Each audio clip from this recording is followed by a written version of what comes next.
Today on Public Guide News, a missing girl gets found and a new study on dementia is released. Maya Kurth will take a look at our forecast, and later Mike Banks has a look at our sports. Hi, I'm Joseph Sigourney. And I'm Rachel Fromwiller, and this is Public Eye News.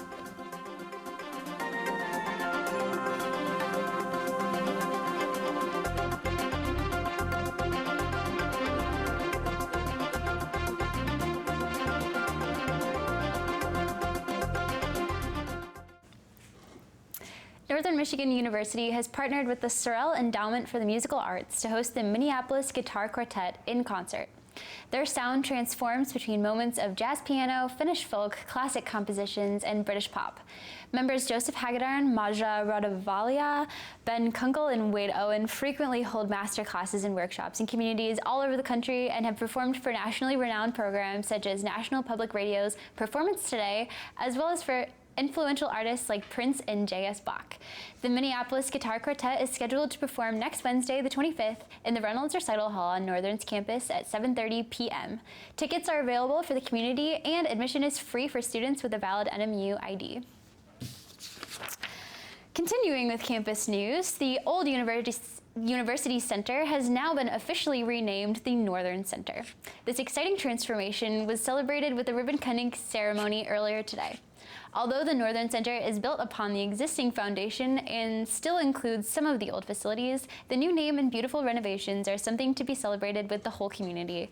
Northern Michigan University spokesperson Derek Hall said today that he's, quote, excited to use this space, and Northern is excited to have the community in this space, end quote. Final construction on the entire project is expected to wrap up in the next few weeks.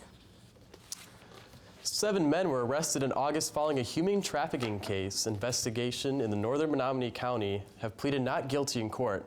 All 7 men were charged with 1 count of prostitution, soliciting, and 1 count of computers, communicating with another to commit a crime.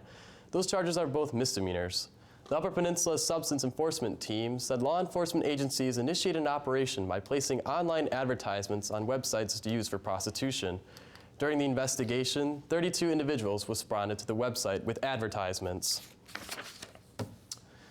The Laurium Police Department says that 14-year-old Kane D. Weber is alive and safe with family members Friday morning after a disappearance on Thursday after school in Calumet Township.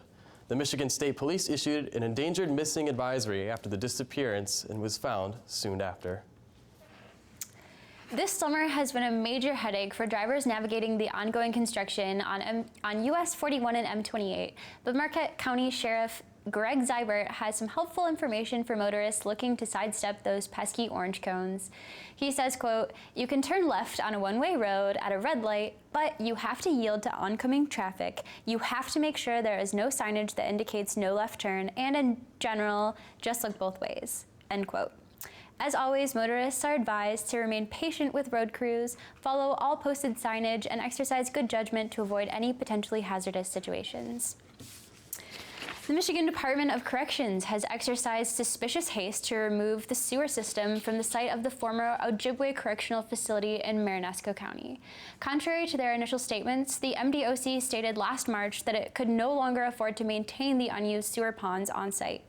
Lawmakers have reached out to the Michigan Department of Environment, Great Lakes, and Energy to determine other options, all of which went ignored by the MDOC.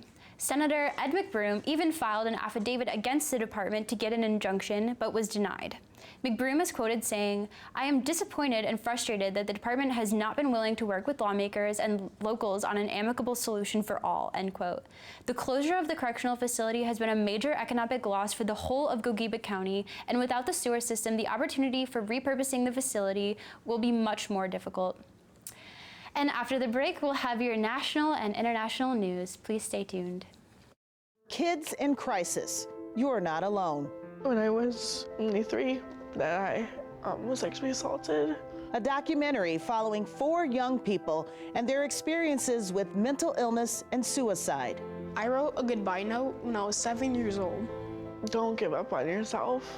You're so much stronger than you know. Kids in crisis. You're not alone. Saturday night at 8 on Public TV 13. Welcome back to Public Eye News. I'm Joseph Sigourney. North American skies are lonelier and quieter as nearly 3 billion fewer wild birds soar in the air than in 1970, a comprehensive study shows.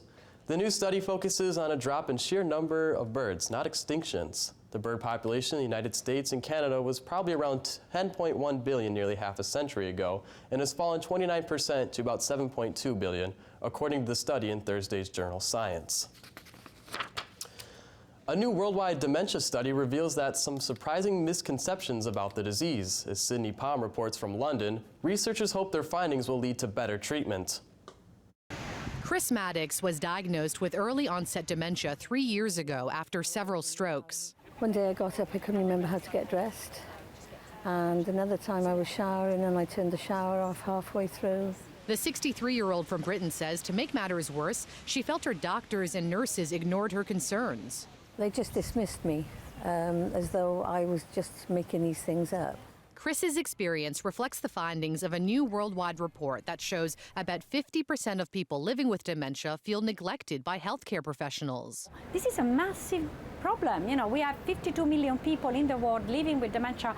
One person is developing dementia every 3 seconds. Researchers from Alzheimer's Disease International carried out the study. They surveyed 70,000 people across 155 countries. They found 2 out of 3 think dementia is a normal part of aging rather than a medical condition. And 62% of healthcare workers also believe it's a natural outcome of growing old. And let's be clear about this. Dementia is not part of normal aging. Dementia is a disease. Chris says she's trying to educate others by telling her story at medical conferences across Europe. So I've gone from feeling useless to useful and gone from feeling hopeless to hopeful because I realize that there are still things that I can do. Experts say shame about the disease stops many people from reaching out for help that could improve their lives. Cindy Palm, CBS News, London. Tropical storm Imelda has been one of the wettest tropical cyclones in U.S. history. Emergency crews in the Houston area took advantage of receding floodwaters today to begin to assess the damage, including the 9 barges that had broken free of their moorings, preventing nearly 123,000 vehicles from crossing the bridges each day. And more than 900 flights were canceled or delayed in Houston as well. The heaviest rainfall had ended by Thursday night in southeast Texas, but forecasters warn that parts of northeast Texas, Arkansas, Oklahoma, and Louisiana could see flash flooding as Imelda's remnants shift north. The issue is that you can't get 40 inches of rain in a 72-hour period and be fully prepared for that, Jefferson County spokeswoman Allison Getz told the Associated Press. Scientists say climate change is responsible for more intense and more frequent extreme weather, such as storms, droughts, floods, and fires. But without extensive study, they cannot directly link a single weather event to the changing climate.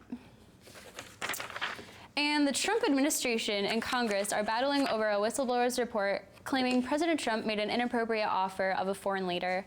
Nicole Killian has more details from the White House.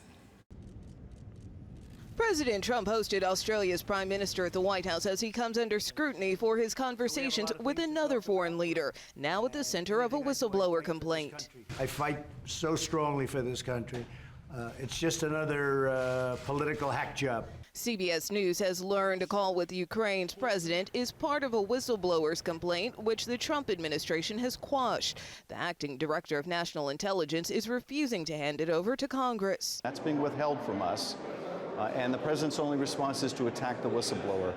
We're going to get to the bottom of this. We're going to find out what's in that whistleblower complaint. The Washington Post first reported the complaint, which said the interaction between President Trump and a foreign leader included a promise that was so troubling it prompted the U.S. intelligence official to come forward. The intelligence community inspector general who looked into the claim determined it met the definition of urgent concern. Congress started investigating President Trump's phone call with the Ukrainian president even before the whistleblower complaint was filed. House Democrats are looking into whether the president and his allies set up a quid pro quo demanding Ukraine investigate a 2020 presidential rival in exchange for military aid. It doesn't matter what I discuss, but I will say this, somebody ought to look into Joe Biden. Rudy Giuliani, the president's personal lawyer, admitted he asked the Ukrainian government to investigate former Vice President Joe Biden and his son Hunter, who worked for a Ukrainian gas company. So you did ask Ukraine to look into Joe Biden? Of course I did. The Trump administration has been withholding $250 million in military aid for Ukraine, but released the funds last week. Nicole Killian, CBS News, the White House. Stay tuned. After the break, we'll be back with weather and sports here on Public Eye News.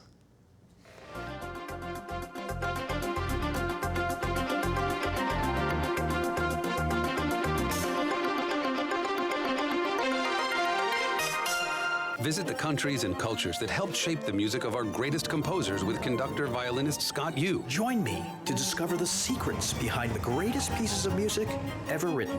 Enjoy this unique travelogue music series. Now hear this on Great Performances. Tonight at 9 on WNMU TV. Forecast today. Currently, we're looking at the NMU Skycam. Classes are winding down for the day, and students are getting ready for homecoming this weekend. Looking at our current conditions, it's mostly cloudy, 65 degrees, east winds 5 miles per hour, and barometric pressure is 30.11 inches and falling. Looking to this evening, it's going to be partly cloudy, a low of 62 degrees, getting a little chilly. South winds 7 miles per hour. Tomorrow, it's going to be mostly cloudy, high of 79 degrees, so it's getting warmer. South winds 17 miles per hour. Looking to the eastern UP, we have 76 degrees in Sault Ste. Marie, 72 degrees in Manistee. Escanaba, it's going to be 67, 67 in Menominee. Moving over to the western side, we have 71 in Iron Mountain, 79 in Ironwood, 69 in Houghton, and back in Marquette, it's going to be 65 degrees. Looking ahead, Sunday we're going to have a high of 71 degrees, low of 53 with showers in the morning. Monday a high of 63, low of 50 degrees with showers all day. And Tuesday a high of 67, low of 58, and it will be partly cloudy. And as it's pretty sunny in the UP, I heard there was a bright outcome for the Jacksonville Jaguars this weekend. Yes, you're right. We're starting off today's sports with Thursday night football, Jacksonville Jaguars versus the Tennessee Titans. It wasn't really a close game as the Jaguars win 20-7. Rookie quarterback Gardner Minshew had a great game, scoring 2 touchdowns within the first 9 minutes. He finished with throwing for 205 yards, 2 touchdowns, and 0 interceptions. Marcus Mariota, quarterback for the Titans, finished the game throwing for 304 yards and 0 touchdowns. 7-time All-Star Joe Johnson has made a comeback to the NBA after being out for a year. He signed a deal with the Detroit Pistons. Contract was not disclosed. Johnson recently played for the Big Three League, where he led the league in scoring and assists. He averaged 22 points and 4 assists and was named MVP of the Big Three League. After playing 13 seasons in the NHL, Dan Garley has announced his retirement at the age of 35. Last season, playing for the Tampa Bay Lightning, he had 4 goals and 12 assists in 62 games. He played in 927 NHL games and had 56 goals and 208 assists. He also had 8 goals and 28 assists in 143 playoff games. His teams made the postseason in 12 of his 13 seasons, and he helped the Rangers advance to the 2014 Stanley Cup Finals. It's crazy. Can you believe that Dan Garley retired? Yeah, and get this. This morning, around 1,500 people were gathered at the festival sites for the Area 51, the Area 51 breach or whatever they were calling it. All right, so that's all the time we have here at Public Eye News. Thank you for tuning in, and at all of us Public Eye News, have a great weekend.